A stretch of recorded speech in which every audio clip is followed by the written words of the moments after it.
Welcome to r/PettyRevenge, where this kid comes up with a genius way to humiliate a sandcastle destroyer and maybe even send him to the hospital. Don't destroy my sandcastle and you won't break your toe. It's that simple. I'm at a proper beach for the first time in decades, and this story just came up in conversation. I totally forgot about it until today, and thrilled there's a sub to share it with. I grew up in California, but not close enough to the beach to go there often, so it was a major treat for my brother and me. One summer when I was about 8, which would have made my brother about 6 or 7, we were having a blast building sandcastles with our little plastic pails and shovels. We found a spot with just the right amount of moisture in the sand for maximum structural integrity. It had towers and a moat and everything. We were about to call our mum over to look at it when this bigger kid, my age or a bit older, did a running jump into the middle of the castle. And he didn't stop there. He kept jumping around and kicking it until it was totally leveled, laughing the whole time. I knew when it was pointless to object, so I sat there silently while my little brother cried until the kid finished his destruction and ran off. I hugged my brother and said we'd build another one. He said, tearfully, "But he'll just kick it down again."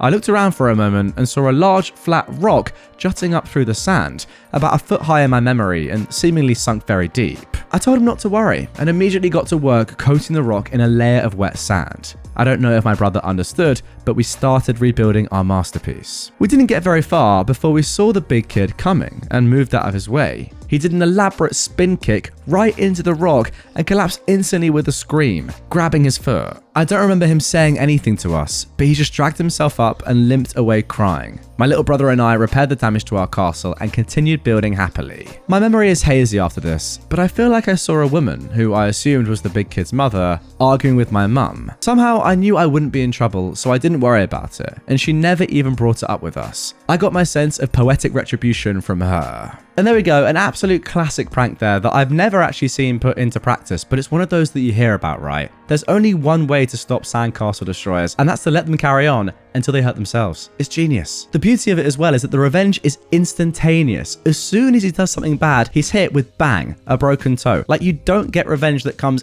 in the same second that you're doing something ever. It's so good. Let's carry on. My sister-in-law insulted my kids, so I exposed her lies. My sister-in-law is the kind of mum that always has to one-up other kids. She constantly talks about how her kids are smarter, taller, faster, etc. than her friends' kids. She literally bragged about them peeing more than her friends' kids when they were babies. It was worse when my husband and I had our twins. Suddenly everything was a competition that her kids always won. One of my girls rolled over at 4 months, but her son had rolled over when he was just a week old. The twins both took their first steps at around 13 months, but her daughter was running at 4 months. She didn't actually start walking until around 16 months. She even changed the weight of her kids' birth weights, which makes them both heavier than the current heaviest newborn in America. It's so weird that she feels the need to tell such obvious lies, especially to people who know she's lying because they were there when her kids were small. I got annoyed when she went from lying about her own kids to telling me there is something wrong with mine. The girls are a few months shy of 2, and they're both healthy, on track, and hitting their milestones. My sister-in-law has become obsessed with the idea that there is something wrong with them because they're not speaking in long sentences. Of course they're not. They're not even 2. They are both developmentally on track, but she insists that her children were speaking in 5 to 6 word phrases by 18 months.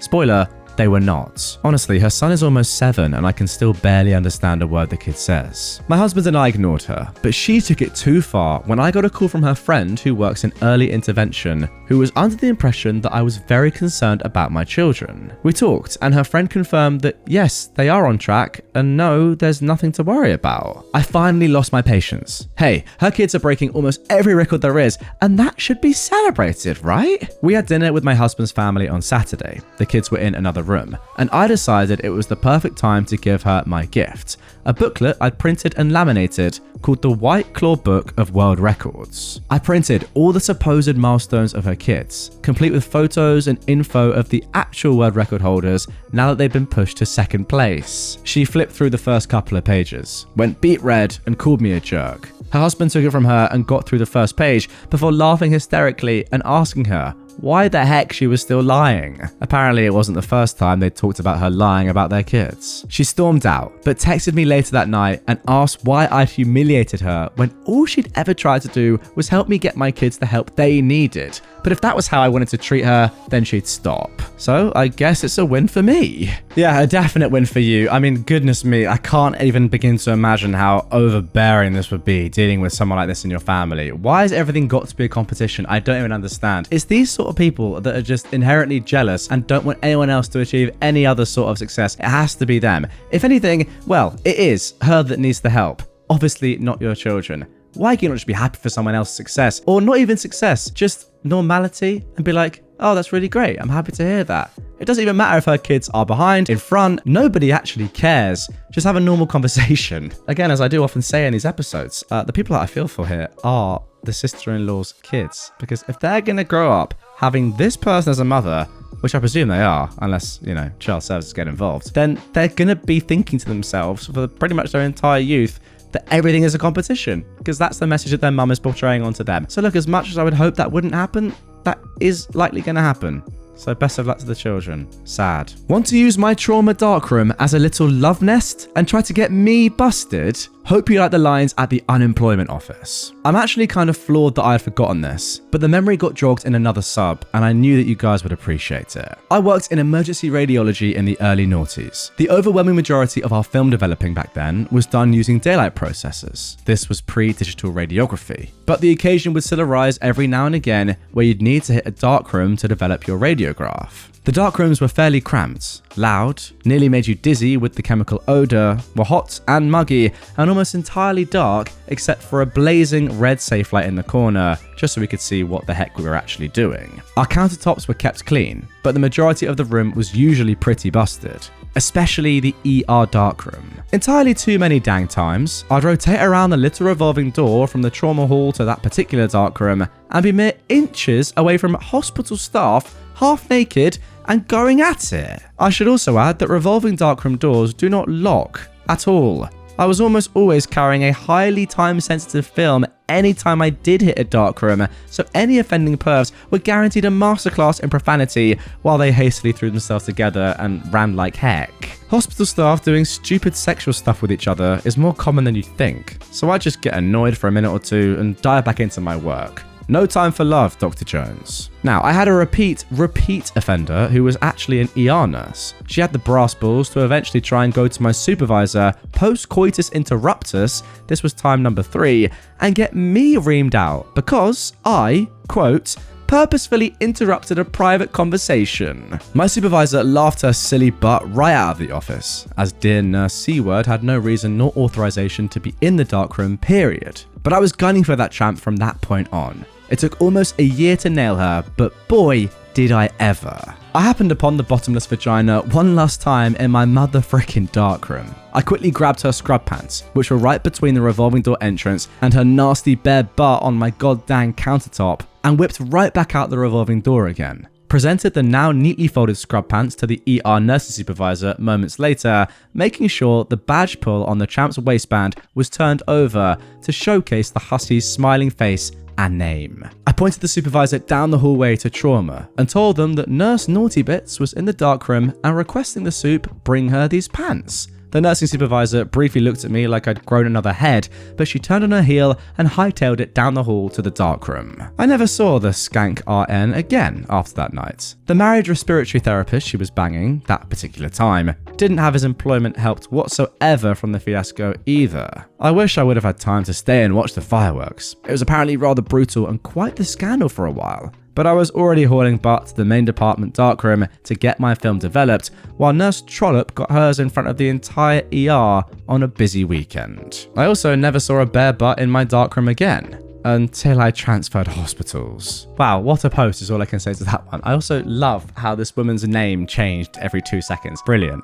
Very good nicknames, I've got to say. They got better as the story went on. But wow, is this really what goes on in hospitals, guys? Like, if you're a nurse or a doctor or you work in a hospital and you're watching or listening to this, get in the comments. Let me know. Is this legit? Because normally I go to the hospital and I want to be safe, you know? I want to be looked after. I don't want my nurses and doctors to be doing this behind my back in the dark room. Come on. Develop your radiographs. don't develop feelings. Okay, now for our next PettyRevenge story. Boomer doesn't understand tech. This happened about 10 years ago. There was a Karen that had been with the company for nearly 15 years. Her title was project manager, but she was really more of an office admin and various internal projects would get pushed to her. These were things to help improve how the office worked, but nothing critical. One of these projects was actually deemed to be important, and it was reassigned to me. She hated this and stonewalled me all the time. It caused the project to be delayed, and I was getting trash from some of the executives because of this. When I commented that it was difficult to get information from Karen, she became super sweet and said that she was bending over backwards to help me, that I didn't understand the project, etc. I powered through anyway. But then there was a round of layoffs, and she was one of them. Due to her time with the company, she received a 3-month severance and extended benefits. It was weird, but the company essentially cut monthly severance checks instead of paying them out all at once. But she also had to sign an NDA, a non-disparagement agreement, on the exit, as well as confirm that she had handed over all company materials and files. I went to go and grab some files related to the project, and everything was gone. Karen had deleted everything. This was before using things like Teams, Google Drive, etc. Everything was on a shared network drive, so it wasn't super easy to get the backup. But Boomer Karen was the type that used her work email for all her personal accounts, including LinkedIn. It was also company policy that the emails of departed employees would be forwarded to their department heads for a few months. So, using this knowledge, I went to LinkedIn and I sent a message. Hi Karen, I heard about your departure. I hope you can use the time to take the vacation you talked about. I went to grab some of the files, but I noticed they were missing. Do you have any backups that you could share? When she responded, it also went to her old email and thus to the department head. Don't pretend to be nice. I wouldn't be surprised if you helped me get fired. Good luck finding any of those files. I deleted everything. Screw you. Well, when that got forwarded to HR that she had put in writing that she deleted everything, it was determined that this violated the severance agreements. All severance checks were immediately stopped. Oh, so sorry, Boomer. To be honest, I just don't get why people use their work email for anything personal. Why would you ever do that? Not just because you might land yourself in a sticky situation like this Karen did, but just because, actually why? Why would you associate anything personal with your work email? You have a personal email for a reason, right? So stupid. And it allows stuff like this to happen. I have also got to say, she's not just a boomer, she's just stupid. Like, why on earth on your own LinkedIn would you admit to one of your ex-colleagues that you deleted files? Surely she must have known that that was against some sort of protocol. Yeah, maybe she didn't know that she was going to lose her entire severance because of it. But are you that dumb to just say, oh yeah, I deleted loads of stuff from my old job, and then not think that she was going to have some sort of repercussions? Ugh. Idiot. And I'm not surprised that the hard jobs were not given to her. And now for our final PettyRevenge story of this episode. Terrible manager can't find the smell after trying to steal $4,000 from me. I worked at a national restaurant chain with a GM that was a turd. He constantly lied about everything. Lied about bonuses, about benefits, etc. all the freaking time. I quit after he told me that I owed the company over $4,000 in insurance premiums. The offer for management was 0% employee contribution, but we got to the middle of the year and the budget was not looking good. We were losing employees and customers at an alarming rate, but the GM would not change food order quantities because we need to be ready when we bounce back, and food costs went through the roof. I came to work and he said, I have bad news. We looked at benefits and insurance will no longer be company funded as of January the 1st. January the 1st next year? I replied. No, this year. Okay, well then I'll cancel it and just stay on my wife's insurance. I only took it because it was free to me and would help with copays and coverage gaps. Yeah, that's fine, but we will still be collecting the past due premiums to the start of this year. No, you can't do that. Actually, we can. And he smirked. I left for the day, seethed in violent anger, and went to the grocery store on my way back in. Cue the revenge. We had a weird desk drawer that did not go all the way to the back of the desk. It was a modified countertop and the drawers were not the full depth of the counter.